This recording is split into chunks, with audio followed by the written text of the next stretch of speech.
all worked out in the end. It gave us a much more exciting WrestleMania. I'm hoping for the same this year, especially since, let's be honest, I know we still have 8 weeks, but the road to Mania has been pretty dull so far. But that segment on Friday night with The Rock and Cody Rhodes was honestly one of the weirdest segments that I have ever seen in all my years of watching wrestling. I've seen great promos, a lot of them from The Rock. I've seen bad promos. This was just fucking bizarre. And it wasn't the first time that Rock and Cody have shared the ring and it devolved into something very awkward. This was actually the second time that this has happened. But it was the only real interesting thing that happened on Smackdown. I thought the main event was solid, and there was a Kevin Owens video that was good. It was brief, but it was good. But outside of that, this was one of the worst Smackdowns that I have seen in years, even with Rock on the show. Smackdown has been awful. And so it was with great curiosity and excitement that I saw on Thursday the breaking news that The Rock would be appearing on Friday's episode from New Orleans. And when I realized where the show was taking place, I thought, well, this is probably tied into the announcement of next year's WrestleMania. Because the chatter has been that Mania was coming back to the Big Easy. Yeah, there were rumors of there being another kickoff event very similar to the one they did in Las Vegas last year, and then that never happened. Rock said originally they were going to make the announcement at the Super Bowl, but there were a few hiccups, and it ended up not happening. He didn't say what those hiccups were. Yeah, the NFL said, you're not taking the shine away from our end. You can take that wrestling shit somewhere else. That's what happened. So it only made sense that they would announce that, and they did. Rock said that WrestleMania 42 in 2026 will be returning to the Superdome in New Orleans, the same Superdome where Brock Lesnar ended The Undertaker's streak, the same Superdome where Charlotte Flair ended Asuka's undefeated streak, and the same Superdome where Braun Strowman won the tag team titles with a 9-year-old boy. A lot of history in that building. Now, I love New Orleans. I love that they're coming back there. I hope to be back there myself. Saturday, April 11th, Sunday, April 12th, those are the dates. At least next year it won't fall on Easter Sunday like it does this year. But that wasn't the only reason that The Rock was there.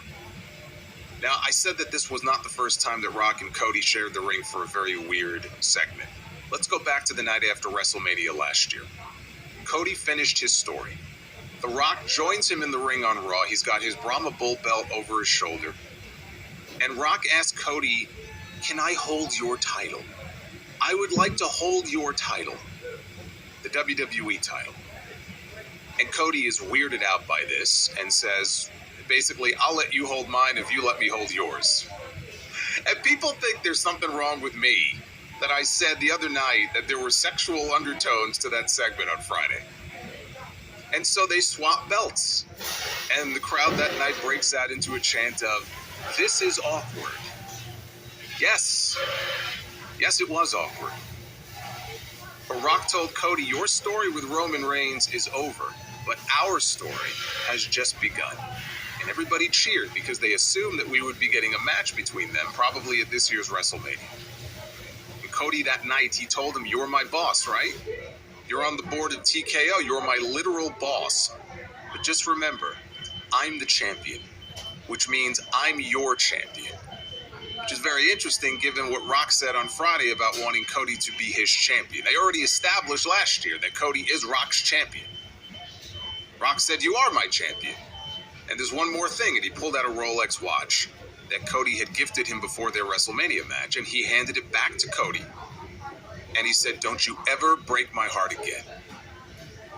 That was the last time that these two men shared a ring together. Okay, fast forward 6 months. The Rock returns after Cody and Roman's match against the Bloodline at Bad Blood. He stands on stage. He flashes the 1, 2, 3. He does the throat slash. And that's it. No follow-up, no nothing. Completely pointless outside of getting people talking, which I guess was the point, but it led to nothing. He wasn't seen again until New Year's Day.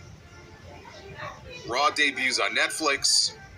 We get The Rock, but we get corporate Rock. We got Dwayne, the board member, who's breaking the fourth wall, and he's talking about how great business is and what a great relationship they have with Netflix. And Cody, my God, look looks over at Cody in the front row. Cody's standing in the front row like he's a fucking fan. And he looks over at him and he's talking about what a great champion he is and what a great friendship the two of them have been able to forge. He's given the man his flowers. He even shared some Terramana with him in the back, and people flipped out over that because it felt like they were killing dead any potential match between the two of them. Fast forward to Smackdown. Rock invites Cody Rhodes out to the ring.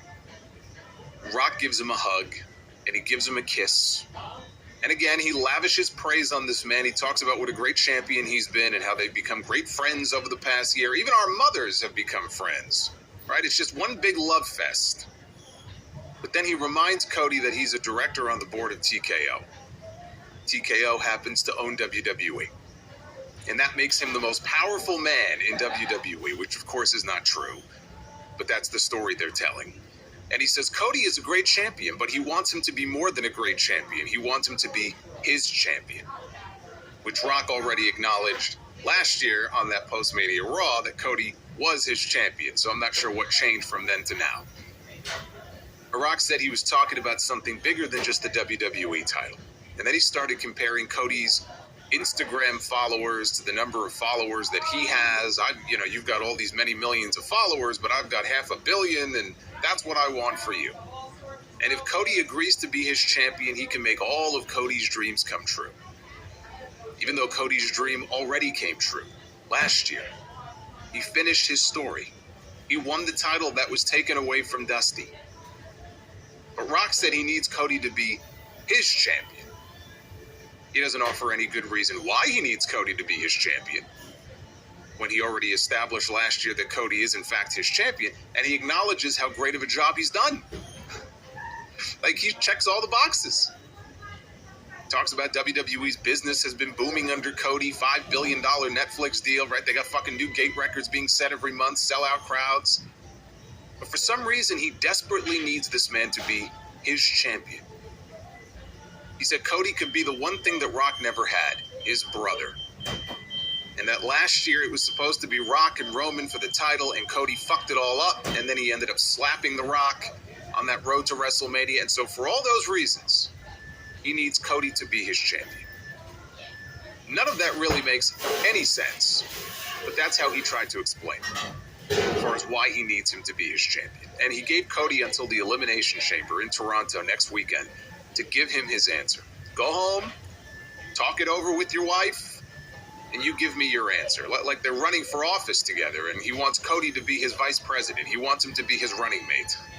You know what's scary about it, though? Honestly, one day I could see that. When Cody is done in the ring, I mean, I could easily see Cody getting into politics. Rock, of course, has said, I don't want to run for president. I got too many skeletons in my closet. But, people still talk about Rock, but one day he might run for president. It's scary, but I can envision a ticket one day of The Rock and Cody Rhodes legitimately running for office. That's what this felt like here. It felt like he was making the pitch to Cody to do just that. Go home, talk it over with your wife. Yes, because it's such a big life change from Cody, what he's already been doing on the road every single week, wrestling and doing media and Make-A-Wish and meet and greets and everything else that this guy does. Rock says the thing that he wants more than anything else in this world is that, and he's pointing at the WWE title over Cody's shoulder. And Cody's like, is that what this is all about? He goes, no, it's not about that. That's not what I want. Cody, I want your soul. There was a lot of mixed opinion online about this segment. Some people thought it sucked. Other people were throwing around the usual words like cook and cinema.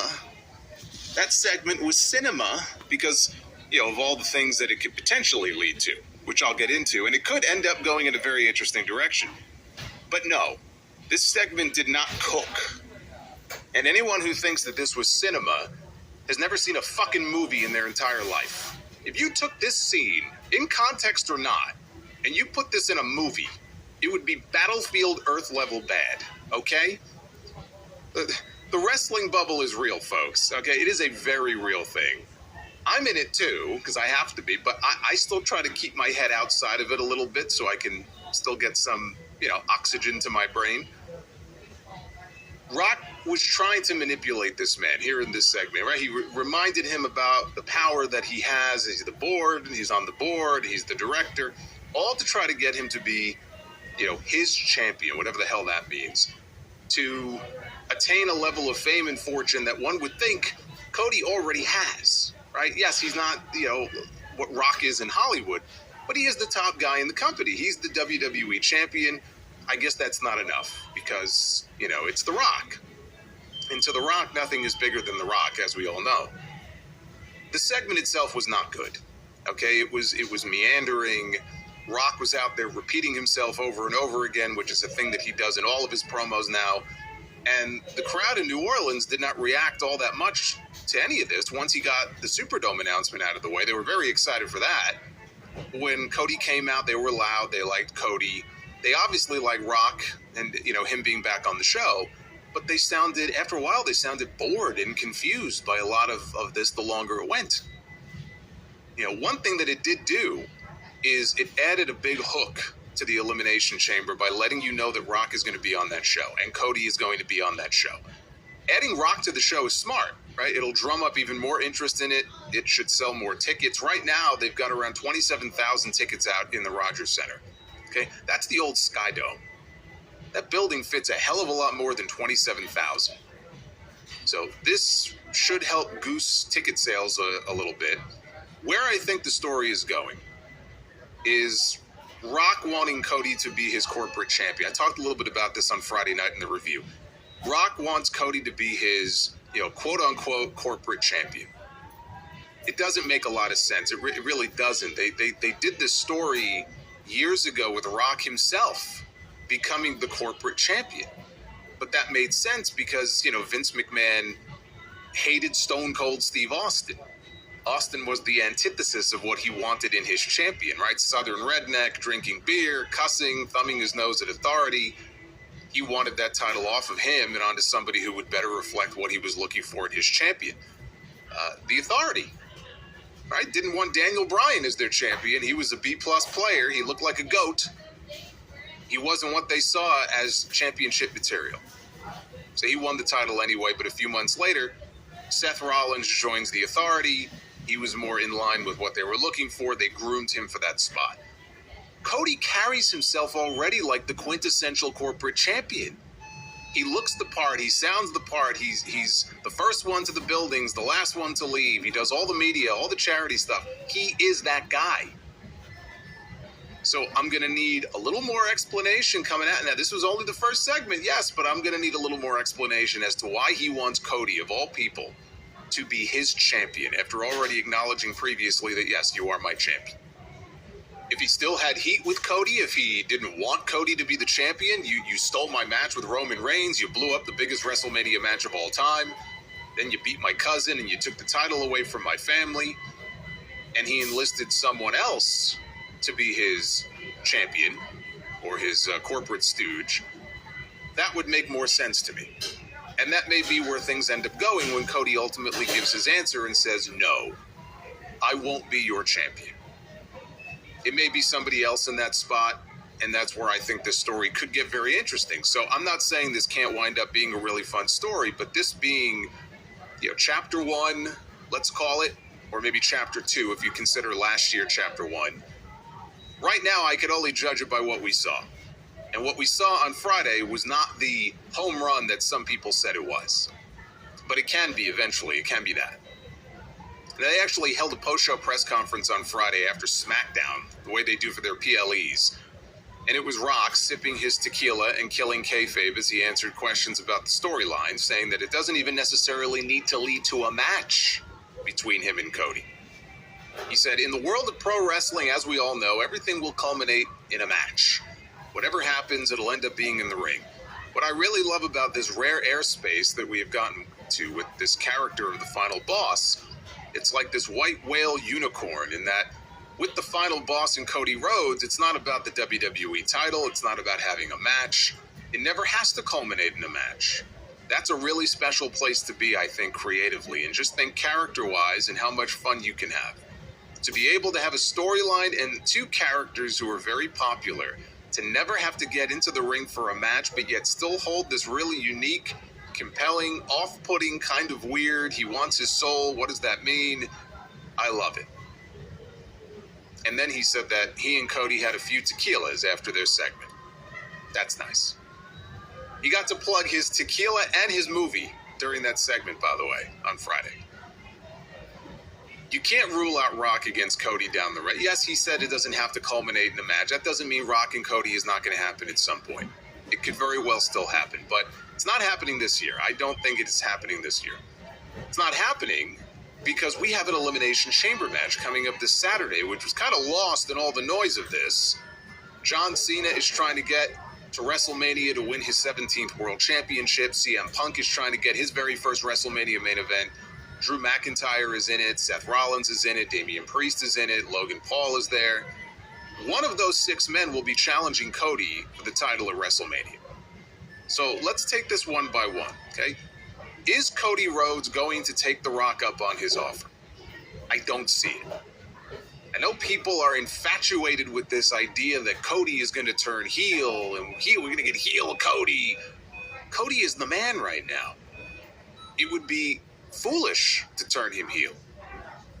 This isn't a John Cena situation where he's getting mixed reactions and they're sick of him being on top and being babyface for so many years, right? You got to turn heel, right? The fans have stuck with Cody. You know, and he's only been back for 2 years. The fans have stuck with this guy. They have not soured on him. They believe in him. They like him. There's no need to turn Cody Rhodes heel right now. And frankly, there are more compelling stories that you could tell with some of the names in the chamber ending up as Rock's, again, I'll call him corporate champion, however they want to describe it, but there's a lot more compelling names. John Cena. Now, I dismissed the idea in my review on Friday, but as I went back and forth with people later on in the stream that night, somebody pointed out that promo that he cut after the Royal Rumble where he declared for the Elimination Chamber because he didn't have to qualify. He said, I'd like to think with all my equity and me being who I am, I could just declare for the match. And I thought it was very odd how Cena argued in that speech that he gave, like what's best for business is for him to go to WrestleMania to win his 17th world title. It sounded very self-serving, which is out of character for the John Cena persona that we see on TV. But I've also pointed out to you how long this losing streak is that Cena has been on. The man has not won a singles match in like 7 years. He went to the Royal Rumble, and he lost. He sees the chance to win number 17 slipping away. If he's feeling desperate enough, maybe we get heel Cena siding with his old rival for one last run before dropping the title back to Cody at SummerSlam. I still think it's unlikely that we get heel Cena during his retirement tour, but you can at least try to make sense out of it. It's basically the Steve Austin heel turn at WrestleMania 17. Which didn't turn out too well for the company. Even Austin admits it was a mistake. But you wouldn't have that problem now, really, because Cena is not the guy anymore, right? Austin was the guy. He was still the guy. It was him and Rock, but Austin was the guy back then, right? Full-time, most popular babyface on the roster. John Cena, this is it. This is a retirement tour. I can't even call him part-time. He's less than part-time. Right? I mean, soon he may be part-time, but so far, I mean, how many times you can count up fucking one hand in the last 3 years? How many times you've actually seen him?